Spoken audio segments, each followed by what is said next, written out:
Welche Aussage über den Luftschutzbunker unter dem Stuttgarter Marktplatz stimmt? Oh, ich glaube, ich weiß, worauf es rausgeht.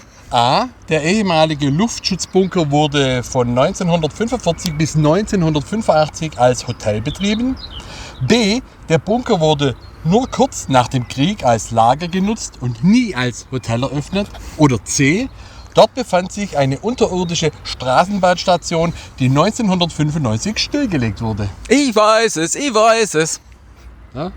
Also es ist so, dass es hier eine lange Nacht der Museen gibt in Stuttgart und da stehen sie immer 23 Kilometer an. Deswegen war ich noch nie in dem Bunker drin, obwohl ich es mir so gern mal anguckt hätte. Aber es war einmal ein Hotel, tatsächlich.